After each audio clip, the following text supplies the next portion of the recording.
Hello students, कैसे हैं आप लोग। आई होप आप लोगों की पढ़ाई बहुत अच्छी चल रही होगी। आपको पता है कि हम लोग CGPCS मेंस की क्लासेस अभी लगातार कर रहे हैं, जिसमें हम लोगों का पेपर 1 पूरा कंप्लीट हो गया है, जिसमें कि आपका हिंदी भाषा है और सामान्य अंग्रेजी है और छत्तीसगढ़ी भाषा है। ठीक है, जिसमें तीनों ही आपका कंप्लीट हो चुका है। अगर आप लोगों ने वो सारी क्लासेस नहीं देखी, आप प्लेलिस्ट में जाकर देख सकते हैं। और मैंने एक एक टॉपिक सिलेबस से उठा के पूरा आपका सिलेबस जो है वो कवर करवाया है पेपर 1 का। ठीक है, और आज हम लोग दूसरा पेपर कर रहे हैं, पेपर 2। ठीक है, तो पेपर 2 में आज हमारा फर्स्ट क्लास है। ठीक है, जो कि एसे का क्लास है। देखिए, सबसे पहले ये समझिए कि निबंध होता क्या है। तो अगर सामान्य शब्दों में हम बोले तो निबंध जो होता है वो बेसिकली एक गद्य की विधा है। किसकी विधा है? गद्य की एक ऐसी विधा है जिसमें जो निबंधकार होते हैं वो अपने भाव या विचार को किसी सुसंगठित या व्यवस्थित और क्रमबद्ध तरीके से प्रस्तुत करते हैं। ठीक है, तो उसे क्या बोलते हैं? निबंध कहते हैं। और आप लोगों को पता होना चाहिए कि जो आप लोगों का पेपर 2 है उसमें जो निबंध है, ठीक है, वो 2 प्रकार के होंगे। एक बेसिकली वो इंडिया से रिलेटेड होंगे, ठीक है, एक बेसिकली वो राष्ट्रीय रिलेटेड होंगे। ठीक है, और दूसरा निबंध जो होगा वो आपका राज्य से रिलेटेड होगा। ठीक है, यानी कि किससे रिलेटेड होगा? छत्तीसगढ़ से रिलेटेड होगा। ठीक है, 2 तरह के आपके निबंध आएंगे। जैसे कि पहले वाला जो रहेगा राष्ट्रीय स्तर का, उसमें आपको 4 ऑप्शन रहेंगे, जिसमें कि आप लोगों को 2 निबंध लिखना रहेगा और ये दोनों कितने नंबर के रहेंगे? 50-50 नंबर के रहेंगे। ठीक है, और फिर उसके बाद छत्तीसगढ़ राज्य से रिलेटेड जो स्तर के मुद्दे होंगे उससे भी जो रिलेटेड होगा उससे भी 2 निबंध लिखने हैं, वो भी कितने नंबर के होंगे? 50-50 नंबर, यानी टोटल क्या हो गया? 200 नंबर का आपका पेपर 2 हो जाएगा। ठीक है, तो अभी हम देखते हैं कि बेसिकली निबंध कितने प्रकार के होते हैं और निबंध में क्या इंपॉर्टेंट होता है। ठीक है, किस तरीके से लिखना है। देखिए, ये चीज याद रखिए कि निबंध जो है वो बेसिकली कितने टाइप के होते हैं? 4 टाइप के। जैसे वर्णनात्मक निबंध, कथात्मक, उसके बाद है विश्लेषणात्मक और कल्पना प्रधान। ठीक है, तो याद रखिएगा कि जो विचारात्मक या विश्लेषणात्मक निबंध है या फिर कल्पना प्रधान निबंध है, वो जनरली क्या आता है? यूपीएससी में आता है। आप लोगों ने ये चीज देखा भी होगा। यूपीएससी में जो बेसिकली जो अमूर्त विषय जो होते हैं उस तरीके का निबंध जो है वो बहुत ज्यादा पूछा जाता है, स्टेटमेंट वाला। ठीक है, जैसे फॉर एग्जाम्पल मान लीजिए एक निबंध आ जाता है यूपीएससी में कि एक अच्छा जीवन प्रेम से प्रेरित एवं ज्ञान से संचालित होता है। ठीक है, इस तरीके का जो निबंध है वो यूपीएससी में आता है। लेकिन CGPCS के लिए आपको इस तरीके का निबंध आप लोगों ने नहीं देखा होगा। बाद में हो सकता है कि आप 5 से 5 साल बाद देखें, क्योंकि स्टैंडर्ड धीरे धीरे क्या हो रहा है? क्वेश्चन पेपर का बढ़ ही रहा है। ठीक है, तो हमारी जो तैयारी है वो एक अच्छे लेवल पे होनी चाहिए, ताकि किसी भी तरीके का अगर निबंध आए तो हम उस पर अच्छे से लिख सके। ठीक है, देखिए 2 तरीके के निबंध होते हैं यूपीएससी में। ठीक है, एक होता है अमूर्त विषय और मूर्त विषय। लेकिन आप लोगों में होता है एक राज्य स्तरीय और एक राष्ट्रीय स्तरीय। ठीक है, और याद रखिएगा कि किसी भी निबंध को लिखने के लिए केवल ज्ञान ही काफी नहीं है। ठीक है, हमें विश्लेषण करके जो हमारी प्रस्तुति शैली है वो बहुत अच्छी होनी चाहिए। देखिए, वर्णनात्मक निबंध जो लिखा है, वर्णनात्मक निबंध है ना, जिसको आप बोल सकते हैं डिस्क्रिप्टिव, उस ऐसे में बेसिकली क्या हो सकता है कि जैसे कि आप लोग बचपन में सुने होंगे कि हम गाय पर निबंध लिखते हैं। मतलब कि जैसे पर्टिकुलर कोई चीज है उसके बारे में हम क्या कर दिए, डिस्क्रिप्टिव वे में उसको वर्णन करके लिख दिए, तो हमारा निबंध हो जाएगा। लेकिन जो कथात्मक निबंध है वह ऑलमोस्ट ऐसा नहीं होता है। ठीक है, विचारात्मक तो बिल्कुल नहीं होता है। विचारात्मक में मान लीजिए कि विचारात्मक निबंध में आ गया कि अहिंसा परमो धर्म। ठीक है, तो आपको विचार करके लिखना है कि किस तरीके से जो है वो अहिंसा सबसे बड़ा धर्म है। ठीक है, और आपको छोटे मोटे शब्दों में नहीं लिखना है, 750 शब्दों में लिखना है। तो बेसिकली आपके पास नॉलेज का मतलब एक अच्छे से बोलते हैं ना कि नॉलेज आपके पास कंप्लीट होना चाहिए चारों ओर से, ताकि आप पूरे मतलब बोलते हैं ना कि हर डायमेंशन को टच करके आप किसी भी ऐसे को लिख सके। और एक होता है कल्पना प्रधान निबंध। तो मतलब वो तो ऐसे ही हो गया, जैसे मान लीजिए मैंने अभी आपको बताया कि एक अच्छा जीवन प्रेम से प्रेरित एवं ज्ञान से संचालित होता है। अब आपको इसमें लिखना है। फिर उसके बाद देखिए, लेकिन आप लोगों में देखिए जो आप लोग छत्तीसगढ़ के लिए स्पेशली जो प्रिपरेशन कर रहे हैं, ठीक है, वो लोगों के लिए निबंध एक तरीके से वर्णनात्मक निबंध आ सकता है। ठीक है, जिसमें आपको वर्णन लिखना है। वर्णन में आप किसी का कर सकते हैं, मान लीजिए मेले के वर्णन के बारे में कुछ है। ठीक है, कई बार तो आया भी है मेले का दृश्य। ठीक है, इस तरीके से फिर उसके बाद है भावात्मक निबंध। भावात्मक निबंध में आप मान सकते हैं कि बुढ़ापा के बारे में कोई निबंध है, ठीक है, बुढ़ापा के बारे में, ठीक है। और ऐसे ही छोटा छोटा बेसिकली टाइटल रहता है छत्तीसगढ़ के पेपर 2 में, ठीक है, मैंने देखा है, ठीक है। निबंध में इसी तरीके का आपका छोटा छोटा टाइटल रहेगा। जैसे कि एक बार शायद आया था G20, ओनली यही लिखा था G20, और इसमें आपको कितने लिखने हैं, 750 शब्द लिखने हैं, ठीक है। तो बेसिकली क्या करना है आपको, वो छोटा सा ही आपको टाइटल देगा और उस पर आपको विस्तृत रूप से लिखना है। फिर एक विचारात्मक निबंध होता है, जैसे मैंने आपको बताया था कि जिस पर विचार करके लिखा जा सके, ठीक है। फिर होता है एक व्यंग्यात्मक निबंध। व्यंग्यात्मक निबंध में आपको पता होना चाहिए कि बेसिकली किसी भी चीज को, मतलब मान लीजिए समाज में कोई भी ऐसी जो अंधविश्वास है या कोई भी ऐसा चीज जो कि सही नहीं है, उस पर क्या कर सकते हैं, हम व्यंग करके लिख सकते हैं। मान लीजिए धार्मिक पाखंड पर ही हमें लिखना है, तो हम क्या कर सकते हैं, वो व्यंग करके लिख सकते हैं। फिर एक होता है आत्मपरक निबंध। आत्मपरक निबंध में मतलब स्वयं से रिलेटेड, जैसे मान लीजिए कि आत्मपरक निबंध में हो गया मेरा बचपन। क्या हो गया आत्मपरक निबंध में, मेरा बचपन।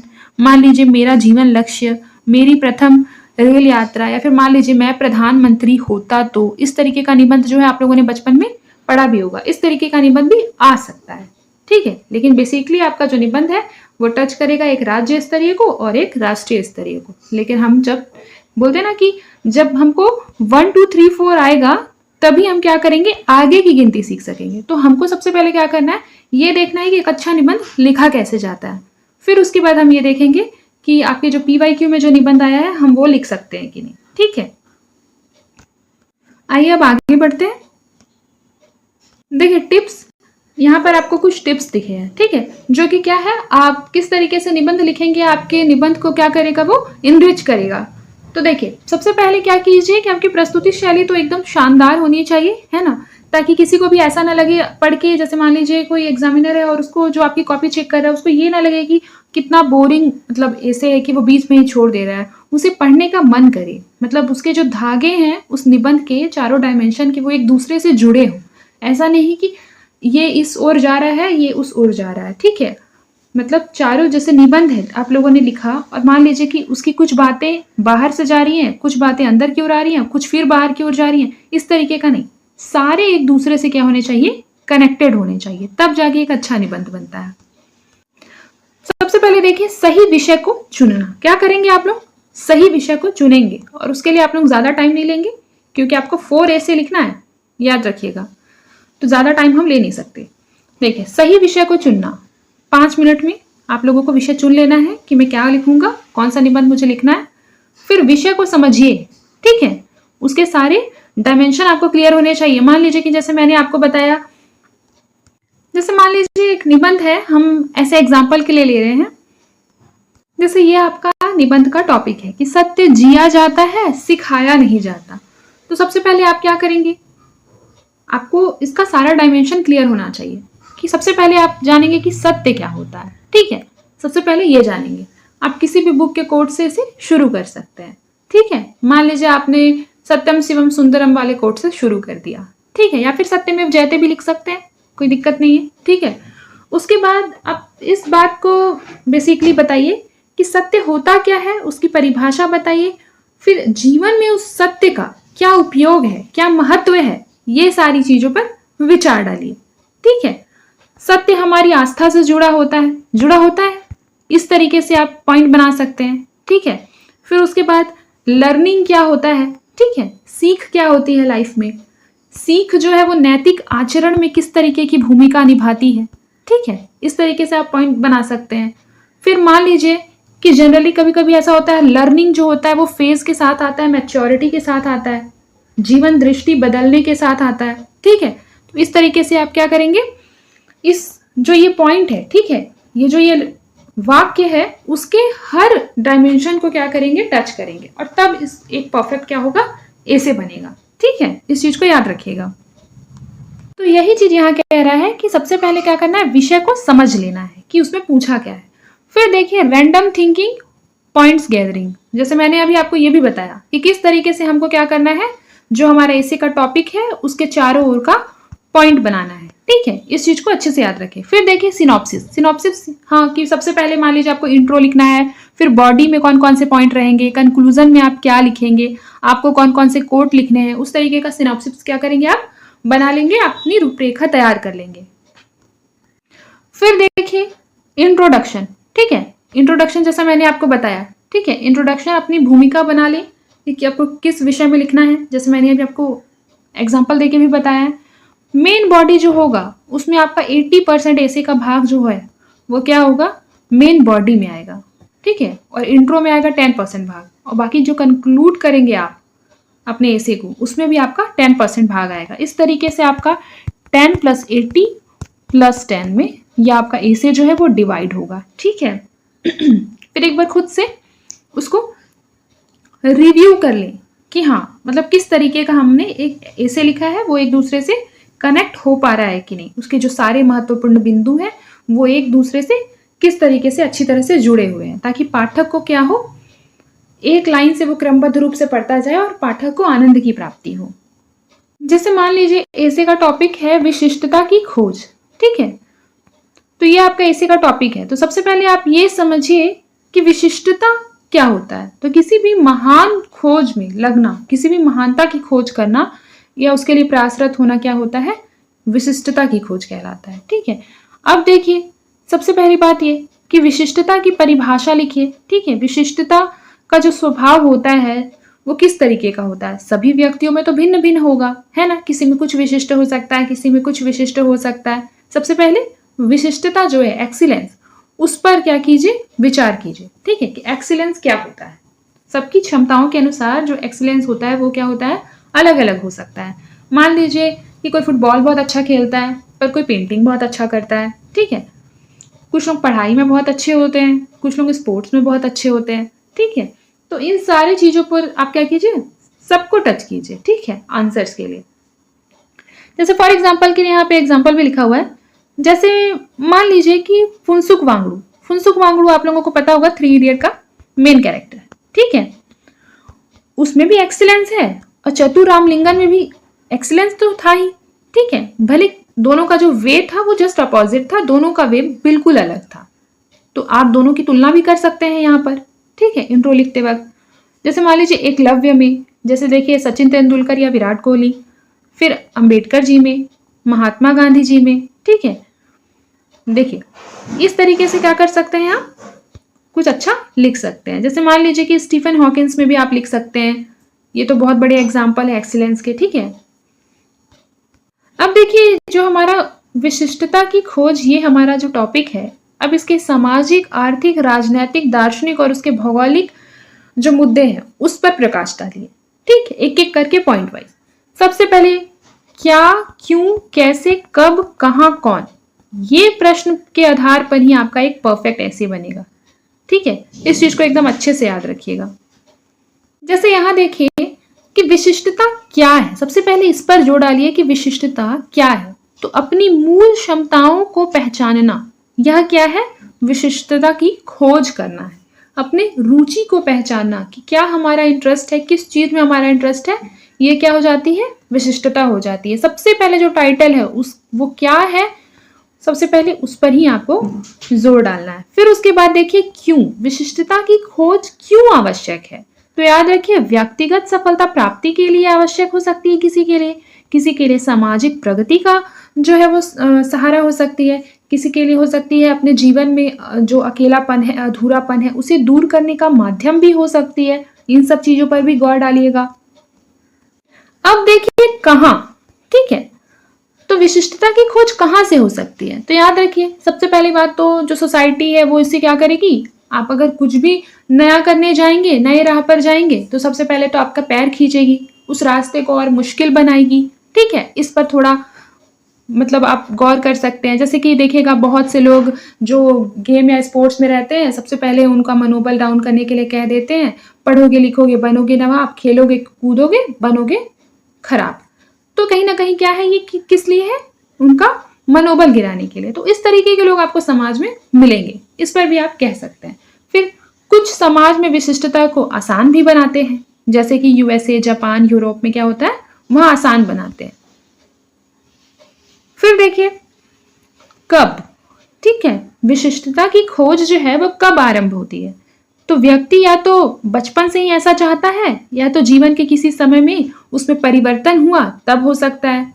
जैसे फॉर एग्जांपल आपने सुना होगा KFC के जो मालिक थे उन्होंने लगभग 65 एज में क्या किया, सक्सेस को पाया था, ठीक है। तो उनके जीवन के किसी भी समय में हमको क्या मिल सकता है, कुछ नया करने का रास्ता मिल सकता है, ठीक है।